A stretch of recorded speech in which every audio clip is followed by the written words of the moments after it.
Bom dia! Sejam todos bem-vindos ao meu, ao seu, ao nosso Podcastas!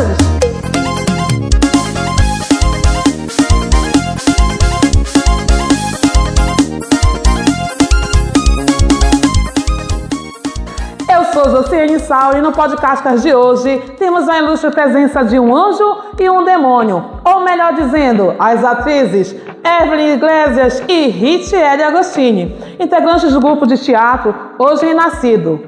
São elas convidadas especiais que atuaram na mais nova atração do Teatro da Paz, a releitura da peça Alto da Alma, um dos autos mais famosos do escritor Gil Vicente. Infelizmente, não conseguimos chamar todos os atores que contribuíram para o renascimento dessa obra. Mas eu, particularmente, estou muito feliz de ter a oportunidade de conhecer as atrizes que interpretaram meus personagens favoritos. No episódio de hoje, vamos falar de literatura. Os autos e farsas de Gil Vicente são representações fiéis ao movimento literário humanismo. E, claro, vamos ter um bate-papo maravilhoso com as atrizes, mas também com uma pessoa que foi muito importante para a realização desse sonho, que é a professora Bárbara Loyola, especialista em literatura portuguesa pela UEPA. Nós vamos ter o prazer de dialogar com ela, a pessoa que contribuiu imensamente com o grupo de teatro na elaboração dessa releitura do Alto da Alma, que vai nos explicar a ligação com o humanismo nessa adaptação moderna que tivemos a oportunidade de assistir pessoalmente. Para iniciar esse debate maravilhoso, darei a fala a nossas cascas Soraya Campelo e Lohane Ferri, que irão falar diretamente com nossas convidadas, que irão comentar sobre as suas experiências nessa releitura do Alto da Alma. Bom dia! Bom dia! É um prazer ter vocês aqui no nosso podcast. Eu assisti a peça no assento VIP e eu tenho que dizer, eu fiquei muito entretida com a atuação de vocês. Foi muito divertido. Eu também. Minhas cenas favoritas eram quando a alma ficava dividida entre a orientação do anjo e as tentações do demônio. Acho que foi uma representação real da confusão humana. Eu mesma fiquei dividida entre os dois no momento. Sim, eu me senti da mesma forma. E vocês? Como vocês se sentiram a interpretar os seus personagens? Vocês podem nos dizer um pouco sobre como foi a produção dessa releitura do Alto? Primeiramente, agradecemos pelos elogios. Está sendo uma experiência incrível. Desde a primeira reunião, a escolha do Alto, a leitura da peça original, a definição e escolha das personagens, até os laboratórios e todo o estudo que precisamos realizar para conseguir modernizar o Alto sem perder a essência dele. Pois é. A ideia de fazer uma releitura de uma peça de Gil Vicente existe desde o início da criação do nosso grupo de teatro. Nós só esperamos ter esse talento reconhecido e ter a coragem suficiente para reimaginar um dos autos dele com um olhar bastante moderno. E por que essa ideia nasceu no grupo Os Renascidos? Isso de reler os autos, por que trazer peças que foram escritas há tantos séculos para os nossos tempos? Nós conhecemos desde que Gil Vicente era só conteúdo, disciplina de curso de artes cênicas ou de letras, que são as formações do nosso grupo e que foram os espaços pelos quais o teatro vicentino, o humanismo, entrou em nossas vidas e corações. Este gosto pelos seus autos e farsas nos uniu nesse propósito que começou no Sarais, nos pátios do nosso campus e foi crescendo cada vez mais nos auditórios, para os liceus, para as aberturas de eventos, e quando vimos já estava sendo matéria de jornal e recebendo proposta de preencher temporada no Teatro da Paz. A ficha caiu aí, não, Evelyn? Foi. Nós sentamos e pensamos, temos algo grandioso nas nossas mãos, queremos mostrar para as pessoas como peças teatrais escritas há séculos ainda fazem muito sentido nos dias de hoje. Então, ainda tem mensagens, inquietações atemporais. Foi aí então que chegou à conclusão. Precisamos de ajuda. Precisamos de alguém que entenda perfeitamente disso, que nos ajude a pensar criteriamente em cada detalhe da peça para adaptar, não o que nós poderíamos da essência do original e do caráter. humanismo é que marca, né? Então, chamamos Loyola. Ela sempre nos acompanhou, eu estou muito emocionada. Já era amiga de muitos dos nossos fãs, declarada do nosso trabalho e foi uma soma muito boa para a equipe. Você disse que o grupo realizou estudos, né? Laboratórios, etc. Você poderia contar pra gente como é que isso funciona? Como a Evelyn disse, né? Nós chamamos a Bárbara, né? E ela acabou se tornando a nossa coordenadora de estudos preparatórios. Ela pôs quente, né, na gente. E muitos de nós tivemos que revisitar os nossos PDFs da faculdade, nossos cadernos e, lógico, tivemos que ler Nossa Senhora de Moisés. Lemos primeiro individualmente o Alto da Alma, depois lemos com a mediação da professora e fizemos ainda uma leitura dramatizada da peça no original, para termos a experiência de como era, como foi, quase como uma espécie de imensão no século XV, no humanismo, e isso nos exigiu muita leitura. Desculpa que eu tô um pouco emocionada, né, Evelyn? Muita leitura mesmo. Como fazemos em todos os nossos trabalhos, depois a gente fez estudo das personagens, uma por uma, para poder iniciar laboratórios, que foi algo mais específico do corpo do teatro. E depois a gente levou os resultados para a professora e fomos trabalhar na composição do novo roteiro, que foi a releitura. Entendi! Imagino que deve ser um trabalho bem complicado, mas divertido, né? E a nossa especialista, o que você tem a dizer sobre esse sucesso? Como foi fazer parte do processo e depois poder assistir na primeira fileira o sucesso da peça que você tanto se empenhou em fazer essa releitura? Acredito que eu preciso começar pela grata surpresa que foi receber o convite dos Renascidos para integrar a equipe preparatória, porque, como a Everly já disse, eu sou fã número 1 do grupo, tanto porque eu já tinha alguns amigos lá, quanto pelo propósito de revitalização da arte, que é próprio desse grupo, e isso me ganhou. Fazer parte do processo é lindo, trabalhoso sim, as meninas já disseram um pouco do processo, de como foi os primeiros 8 meses, aquele processo inicial até chegar no roteiro próprio que serviu de base para a peça, mas reafirmo, é lindo, especialmente quando você vê cada estudo, cada detalhe, cada esforço, que cada parte, tudo que a gente preparou valeu a pena. Bárbara, então, você pode nos explicar então para nós, que estamos acompanhando esse processo, né, dessas apresentações, nós que somos meros mortais, o que significou essa peça na época em que ela foi escrita? E, aliás, em que época ela foi escrita mesmo? Claro, olha, essa peça é um teatro vicentino, significa dizer, como nós já dissemos, que ela é da autoria de Gil Vicente, de uma época marcada pelo movimento literário chamado humanismo, ali por volta do século XV, mais ou menos. Essa época é marcada principalmente pela humanização da cultura, então a igreja como centro era deixada um pouquinho de lado e o homem vinha para esse centro de todo o movimento literário, filosófico e de pensamento da sociedade. É chamado o famoso antropocentrismo, sabe? E quanto à peça? O resultado do trabalho de vocês conseguiu preservar essas características? O que o seu olhar de especialista diz? Sim, olha, Josi, a nossa equipe conseguiu fazer uma maravilha artística de humanismo numa releitura que está sendo muito fiel, na mesma medida que é muito criativa.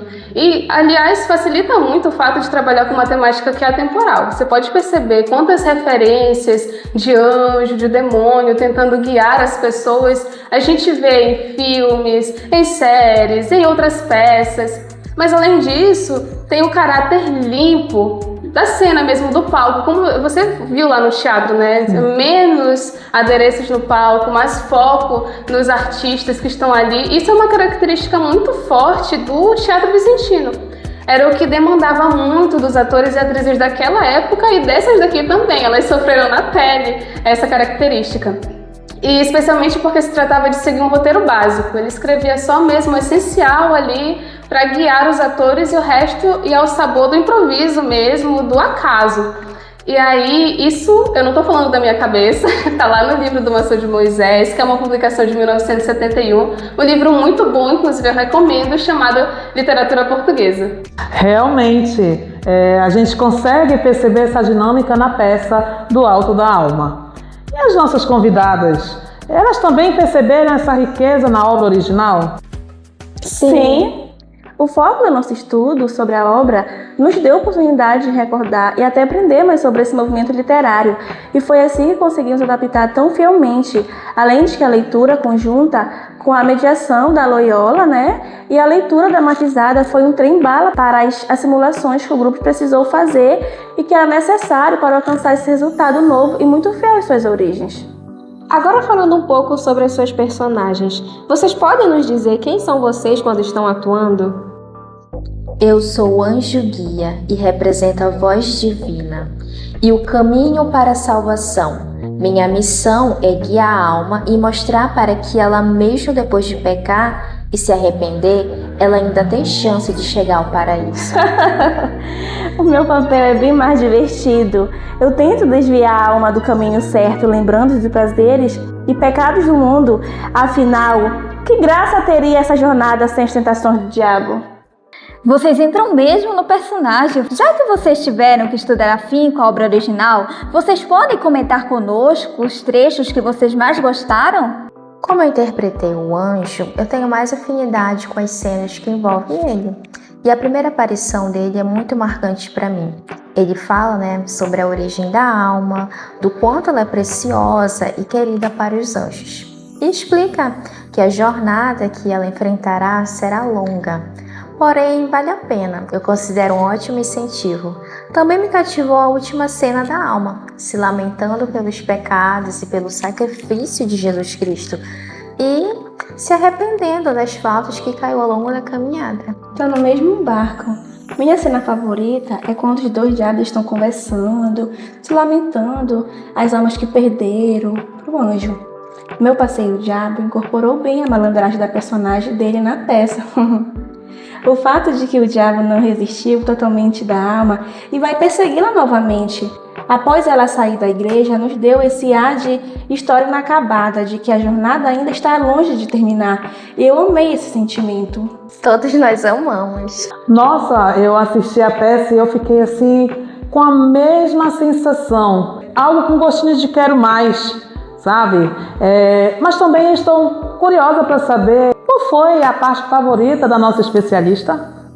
Eu gosto muito de todo o alto, mas uma parte em específico que me atrai muito é o momento que a alma chega na igreja e se confessa, reconhecendo a si mesma e sua própria humilhação. E nesse caso eu estou falando do alto original mesmo. Eu vou ler aqui o trecho, que é o meu favorito.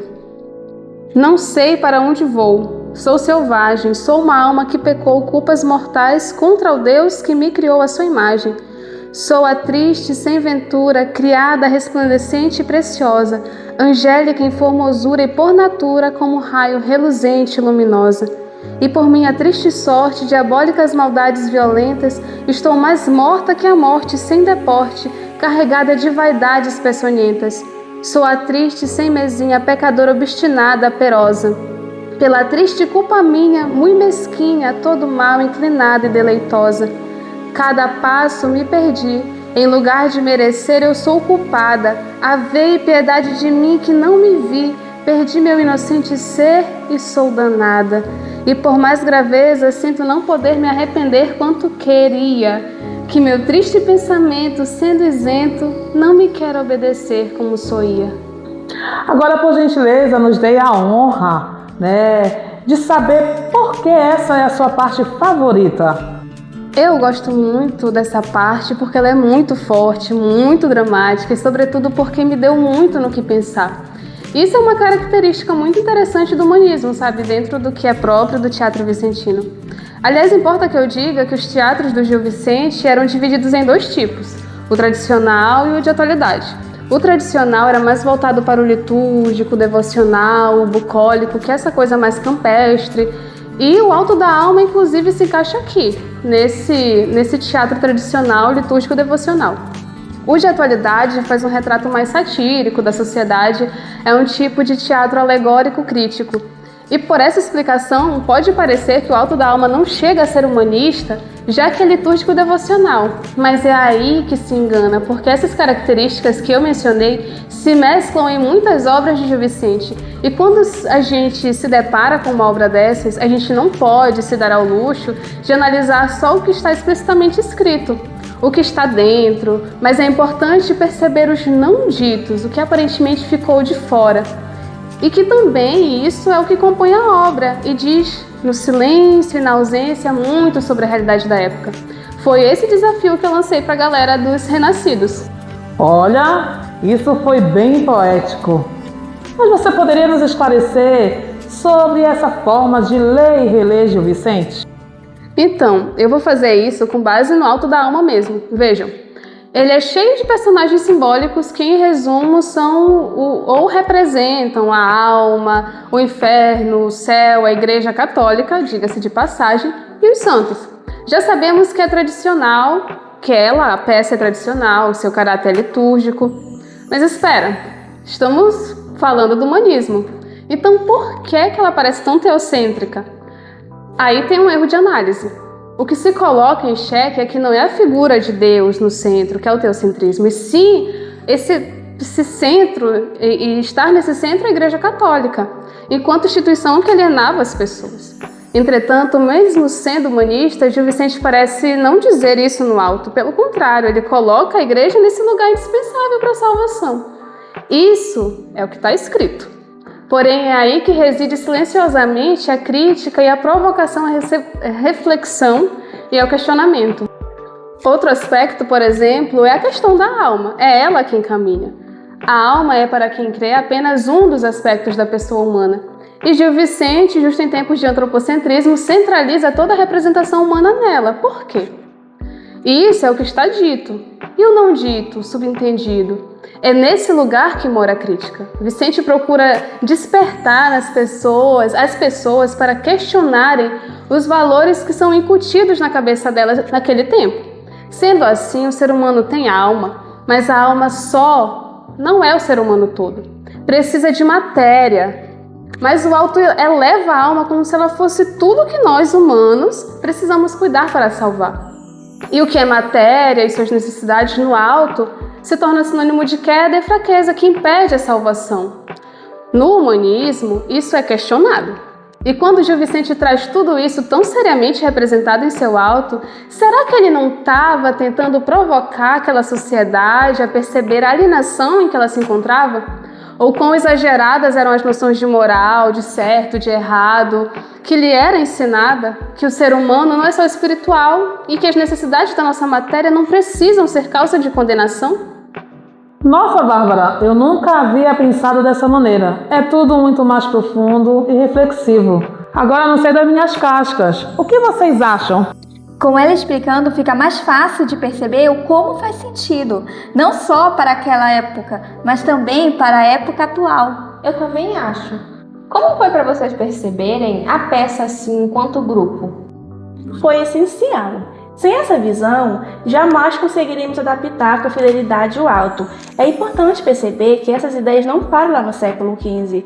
A alienação não foi exercida só pela Igreja Católica. A ilusão de salvação, de solução, dispensável, não foi ganhando outros rostos, outros nomes, avançando ao longo do tempo. Hoje, por exemplo, quem faz esse papel são as mídias sociais, a inteligência artificial, o sistema capitalista, a religião. Essa aí continua no topo e elas variam, tem talento e lábia para atuar em qualquer personagem, desde anjo até mesmo demônio. Por isso vimos nessa peça que a oportunidade de uma releitura fiel ao original e ao mesmo tempo autêntica. Acredito que por isso tem sido de tanto sucesso. Vocês comentaram que a peça, tanto no original quanto a releitura, deixa muitas coisas em aberto, possivelmente para permitir as reflexões e atiçar a criatividade, né? Sim, é um método muito bom, mas tem que saber funcionar para ter o efeito desejado. No caso do Gil Vicente, no nosso também funcionou. Inclusive, é por esse exato motivo que estamos planejando escrever uma peça original com nossa própria interpretação. Dos possíveis eventos que ocorreram após a alma voltar para a caminhada dela, será a nossa primeira peça autoral e sequência direta da nossa releitura do Alto da Alma. É verdade, eu lembro de ter visto uma divulgação sobre isso no Instagram da peça. Eu tô muito ansiosa para ver o desfecho dessa história. Eu também. E você, Josi? O que você acha dessa novidade? Dessa eu não estava sabendo. Que notícia boa! Pode apostar que vou ser a primeira na fila comprando o ingresso. Agora, Bárbara, quais são os seus pensamentos quanto a essa sequência do Alto? Você acha que vai fazer sucesso tanto quanto a releitura?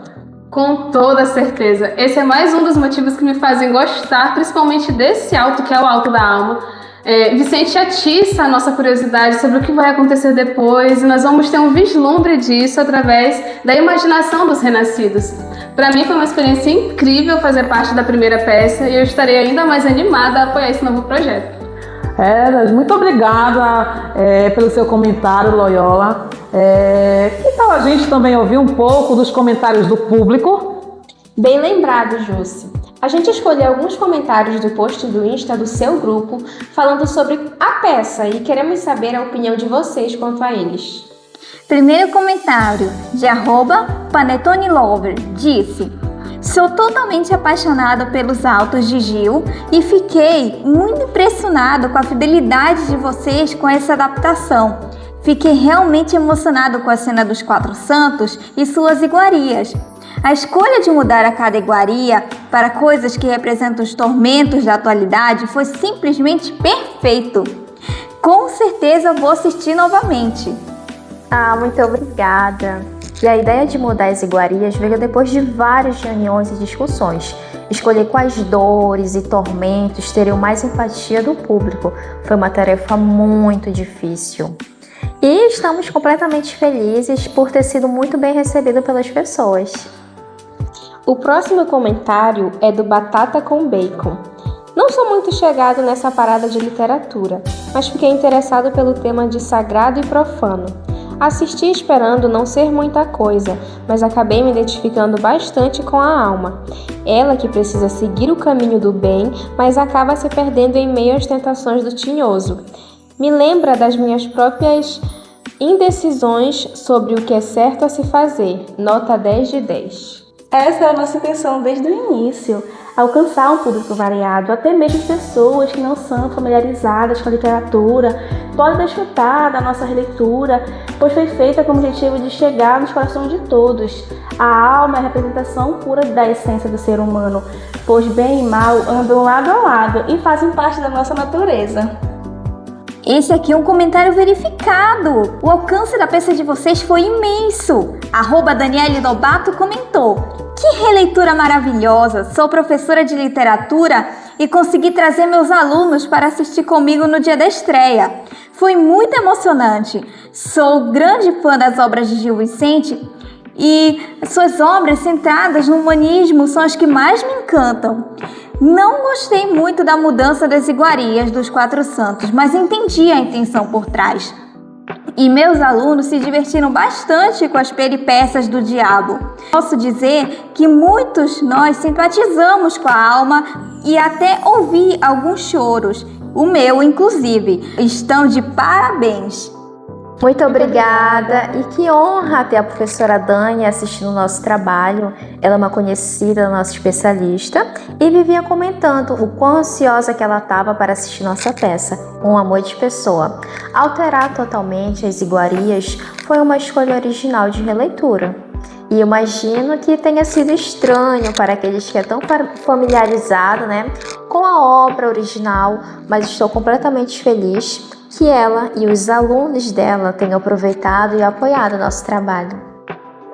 Agora o último comentário, dessa vez não muito delicado. Labubu Sulista disse: achei uma peça mediana, o cenário e figurino deixou a desejar, mas a atuação até que foi boa. Vi algumas pessoas comentando que é uma obra do tempo do humanismo, mas claramente tem mais vibes do teocentrismo, com toda essa religião envolvida. Não sou expert, mas até eu percebo isso. Enfim, não gosto de literatura mesmo, só assisti porque gostei da capa. Rapaz, Ele não é expert mesmo para cometer um pecado desses. Nosso cenário pensar de forma simples, justamente para dar enfoque à nossa atuação. E a Bárbara, ela esclareceu durante o podcast inteiro cada característica do humanismo na nossa peça. Inclusive, ela mesma explicou a dúvida entre o teocentrismo. Crianças, estudem antes de passar vergonha na internet. Concordo plenamente com vocês. Por mais que existam comentários negativos, é sempre bom encará-los de cabeça erguida. Obrigada por compartilharem suas opiniões e dar esse texto maravilhoso no final. E o que o nosso público do Podcastas tem a dizer? Comentem aqui embaixo nos comentários. Agradecemos a presença das nossas queridas convidadas, Evelyn Iglesias, Richelle Agostinho e de nossa Bárbara Loyola, que estiveram aqui conosco e encheram o nosso canal de conhecimento e de pura arte. Sigam os Renascidos em nossas redes sociais e corram para comprar os últimos ingressos disponíveis. Inclusive, as nossas próximas apresentações serão na semana que vem. Então fiquem ligados na nossa página do Instagram. E foi um prazer imenso participar deste episódio. Beijos! E não esqueçam de seguir a gente também, viu? Curtam, comente na nossa página e no nosso canal. Nos vemos no nosso próximo episódio do Podcast!